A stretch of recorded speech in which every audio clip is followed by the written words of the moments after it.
And here's pull day. After we do a nice yoga flow warm up, we're going to do banded T's, squeeze the back up to Y's. We want to make sure our back muscles are nice and engaged, so we're not going to round our back during the deadlifts or the RDLs.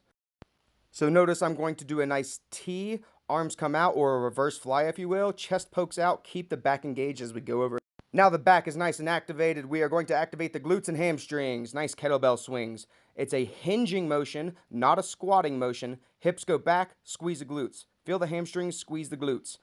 Glutes engage, core engage. If you don't have access to a kettlebell, then we're going to grab a band, and here's an alternative for the kettlebell swings, banded good mornings. It's a nice hinge. Your legs stay a little bit straighter on these than a kettlebell swing. You're going to squeeze the glutes, feel the hamstrings, squeeze the glutes. The posterior chain working in unison. And here we go for the deadlifts. I love to do a nice vertical jump to start to make sure we are in a nice power position. Notice I am hinging over at the hips.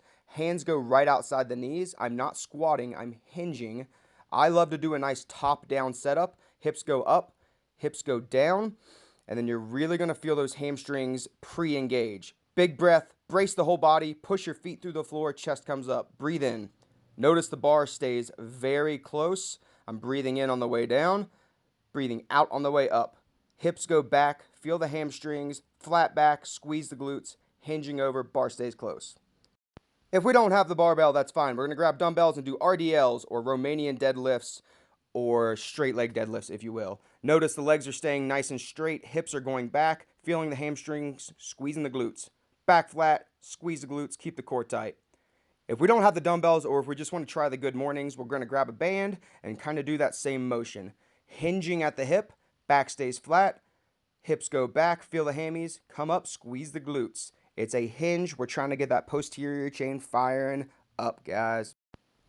After we do the deadlifts or RDLs or the good mornings, we're going to do our first superset, which will be pull-ups. Here's the hardest version, regular pull-ups. Trying to squeeze the lats, trying to get those upper back muscles engaged. If we need assistance, we're going to throw a band around the foot. Really trying to squeeze those back muscles. I love the cue, scrape the wall behind you with your elbows. Your elbows are not pointed forward. They should be somewhat back. And if we don't have a pull-up bar, then we're going to grab a band and do a nice lat pull-down alternative. Same thing, scrape the wall behind you with your elbows, squeeze the lat muscles, control it up. Breathing out, breathing in. And we're going to go straight to bent over reverse flies. Pull-ups to bent over reverse flies, back staying flat, hinging over at the hip, squeezing the shoulder blades and the back muscles, feeling the chest poke out. If we don't have the plates, which I love to use the plates, we're going to use the dumbbells. If you don't have dumbbells, or if it's too heavy, then we're going to stand on a band and do banded reverse flies. And the next superset is going to be the rows to shrugs. We grab dumbbells face down on a bench and feel the back muscles working. Shoulder blades pinch. And then we're going to go straight to shrugs. Shoulder blades pinch, but with straight arms. If we don't have dumbbells or an incline bench, then we can do these by standing on a band and hinging over as in that bent over fly position. But make sure we're feeling those muscles work. We're breathing, and we're getting after it. The next set of supersets are going to be the upright rows to curls. So notice my elbows are staying higher than my hands. Elbows up, fist pointed down. The dumbbells stay very close to my body. They go up my stomach and up my chest. If you don't have the dumbbells and you want to use a band, by all means, that's fine. Stand on the band and get to upright rowing. Now we're getting on an incline bench and we're doing the curls for the biceps. We are in a somewhat hyperextension position where our elbows are behind our body.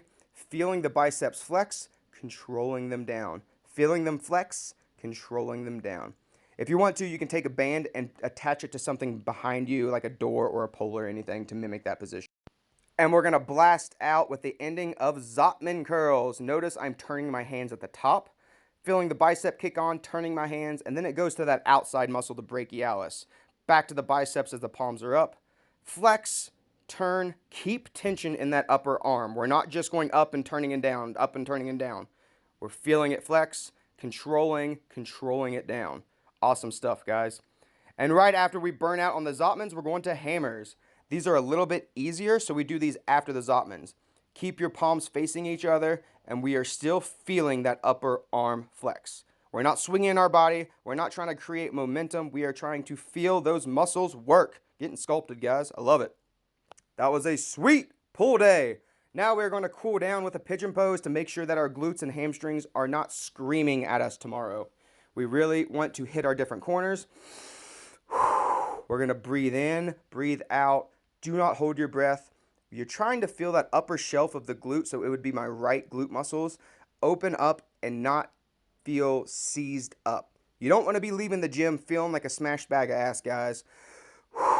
So breathe while we're in there. Hit your different corners. Maybe add an active contraction of that right glute. Contract it, relax it. Hit the different corners. That was awesome, guys. See you next time.